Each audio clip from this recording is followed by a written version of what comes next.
여러분, 조선시대의 한 왕자가 아주 기묘한 꿈을 꾸게 됩니다. 그 꿈은 너무도 선명하고 아름다워서 그는 단순히 기억하는 것으로는 부족하다고 느꼈습니다. 그래서 그는 그 꿈을 현실에 남기기로 결심합니다. 그런데 놀랍게도 그 꿈은 단 하루 만에 그림으로 완성되고 그 그림은 지금까지도 남아 있습니다. 그리고 더 놀라운 사실은 그 꿈을 꾸었던 왕자는 결국 권력, 싸움 속에서 비극적인 죽음을 맞이하게 된다는 점입니다. 한편의 그림이 한 사람의 운명과 맞물려 있는 이야기, 바로 몽유도원도의 이야기입니다. 이 이야기는 조선 세종시대 한 왕자로부터 시작됩니다. 그의 이름은 안평대군 이용입니다. 그는 세종의 셋째 아들로 단순한 왕자가 아니라 당대 최고의 문화 후원자이자 예술가적 감성을 가진 인물이었습니다.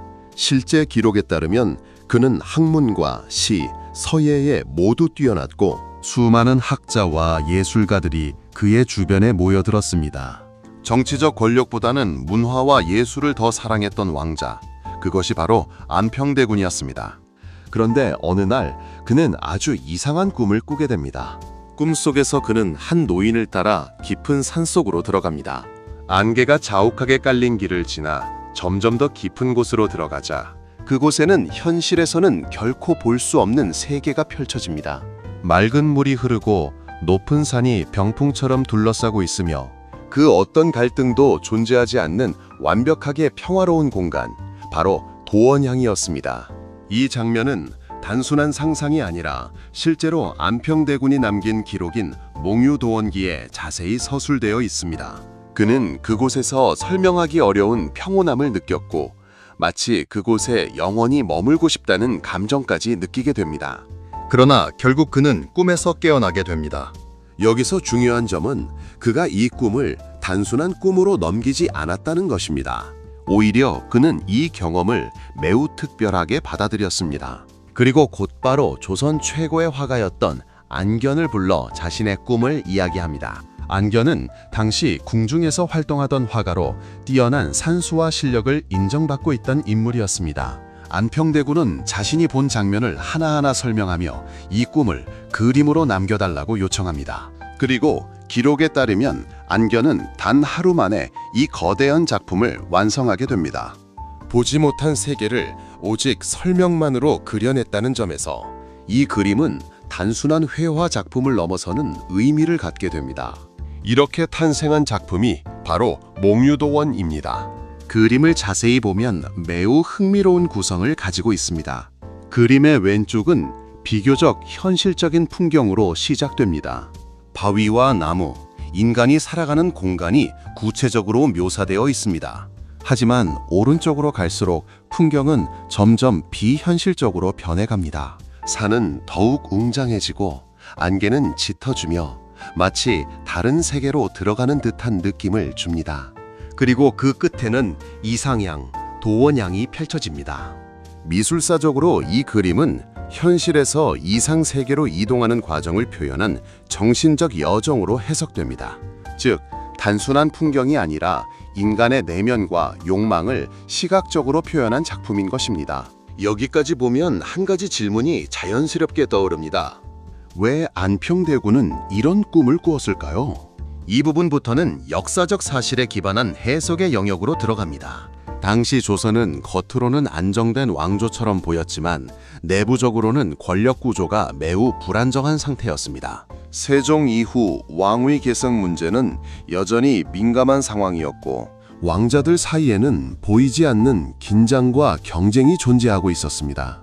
안평대군은 학문과 명성, 그리고 인망까지 모두 갖춘 인물이었기 때문에 정치적으로도 결코 무시할 수 없는 존재였습니다.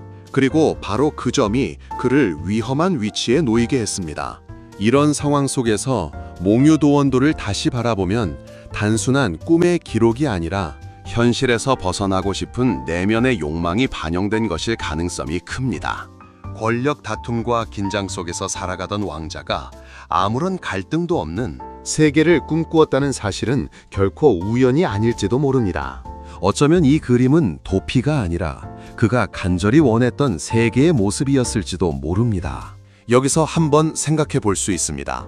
현실이 불안할수록 사람은 더 완벽한 세계를 꿈꾸게 된다는 점입니다. 그리고 그 꿈은 때로 현실보다 더 진실에 가까운 모습을 하고 있습니다. 이런 관점에서 몽유도원도는 단순한 예술 작품이 아니라 인간의 본질적인 욕망을 담은 기록이라고도 볼 수 있습니다. 이야기는 이제 본격적으로 비극으로 향하게 됩니다. 세종이 세상을 떠난 후 왕위는 문종에게 이어지고 이후 어린 단종이 즉위하게 됩니다. 단종은 아직 정치적 경험이 부족한 어린 왕이었기 때문에 자연스럽게 권력은 주변 인물들에게 집중됩니다. 그리고 그 중심에 있었던 인물이 바로 수양대군, 훗날의 세조입니다. 그는 점점 권력을 장악해 나가기 시작했고 결국 1453년 계유정난을 일으켜 정권을 완전히 장악하게 됩니다. 이 과정에서 수많은 인물들이 제거됩니다. 그리고 그 대상 중 하나가 바로 안평대군이었습니다. 역사적으로 그는 반란을 직접 일으킨 인물은 아니었지만 그의 존재 자체가 정치적으로 위협적인 요소였기 때문입니다. 결국 그는 유배를 당하게 되고 이후 사약을 받으며 생을 마감하게 됩니다. 이 모든 과정은 명확한 역사적 사실로 기록되어 있습니다. 이 지점에서 우리는 다시 몽유도원도를 떠올리게 됩니다. 그가 꿈속에서 보았던 세계는 완벽한 평화의 공간이었습니다. 그러나 현실은 정반대였습니다. 권력, 배신, 그리고 죽음이 기다리고 있었습니다. 이 극단적인 대비는 이 그림을 더욱 비극적으로 만듭니다. 결국 몽유도원도는 단순한 꿈의 기록이 아니라 결코 도달할 수 없었던 세계에 대한 기록으로 남게 됩니다. 그리고 마지막으로 또 하나의 사실이 있습니다. 이 그림은 현재 한국에 존재하지 않습니다.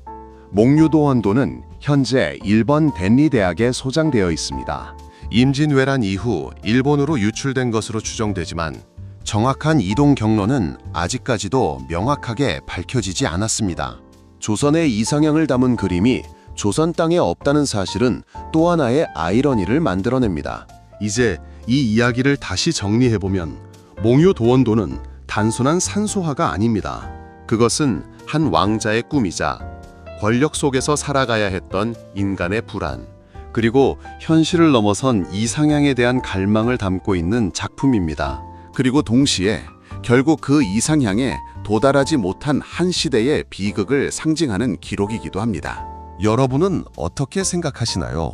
지금 우리가 살고 있는 이 현실과 우리가 마음속으로 꿈꾸는 세계는 얼마나 떨어져 있을까요? 그리고 그 경계는 과연 넘을 수 있는 것일까요? 몽유도원도는 그 질문을 지금까지도 우리에게 던지고 있습니다. 그리고 어쩌면 우리는 지금도 각자의 도원향을 향해 보이지 않는 길을 따라가고 있는지도 모릅니다.